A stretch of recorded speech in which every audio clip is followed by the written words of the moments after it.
أفحسب الذين كفروا أن يتخذوا عبادي من دوني أولياء إنا أعتدنا جهنم للكافرين نزلا۔ کیا کافر یہ خیال کیے بیٹھے ہیں کہ میرے سوا وہ میرے بندوں کو اپنا حمایتی بنا لیں گے؟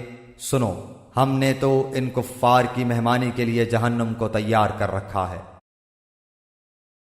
قل هل ننبئكم بالأخسرين أعمالا، کہہ دیجئے کہ اگر تم کہو تو میں تمہیں بتا دوں کہ با اعتبار اعمال سب سے زیادہ خسارے میں کون ہیں؟ الذين ضل سعيهم في الحياة الدنيا وهم يحسبون أنهم يحسنون صنعا، وہ ہیں کہ جن کی دنیاوی زندگی کی تمام تر کوششیں بیکار ہو گئیں اور وہ اسی گمان میں رہے کہ وہ بہت اچھے کام کر رہے ہیں۔ أولئك الذين كفروا بآيات ربهم ولقائه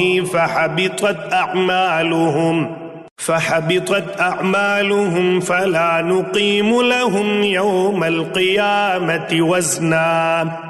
یہی وہ لوگ ہیں جنہوں نے اپنے پروردگار کی آیتوں اور اس کی ملاقات سے کفر کیا، اس لیے ان کے اعمال غارت ہو گئے، پس قیامت کے دن ہم ان کا کوئی وزن قائم نہ کریں گے۔ ذلك جزاؤهم جهنم بما كفروا واتخذوا آياتي ورسلي هزوا۔ حال یہ ہے کہ ان کا بدلہ جہنم ہے، کیونکہ انہوں نے کفر کیا اور میری آیتوں اور میرے رسولوں کو مذاق میں اڑایا۔ ان الذين آمنوا وعملوا الصالحات كانت لهم جنات الفردوس نزلا۔ جو لوگ ایمان لائے اور انہوں نے کام بھی اچھے کیے، یقیناً ان کے لیے الفردوس کے باغات کی مہمانی ہے۔ خالدین فیہا لا یبغون عنہا حولا، جہاں وہ ہمیشہ رہا کریں گے، جس جگہ کو بدلنے کا کبھی بھی ان کا ارادہ ہی نہ ہوگا۔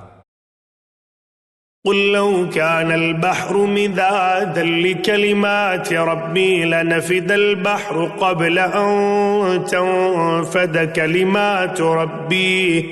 كلمات ربي ولو جئنا بمثله مددا۔ کہہ دیجئے کہ اگر میرے پروردگار کی باتوں کے لکھنے کے لیے سمندر سیاہی بن جائے تو وہ بھی میرے رب کی باتوں کے ختم ہونے سے پہلے ہی ختم ہو جائے گا، گو ہم اسی جیسا اور بھی اس کی مدد میں لے آئیں۔ قل انما انا بشر مثلكم يوحى الي انما الهكم اله واحد فمن كان يرجو لقاء ربه فليعمل عملا صالحا ولا يشرك بعبادة ربه احدا۔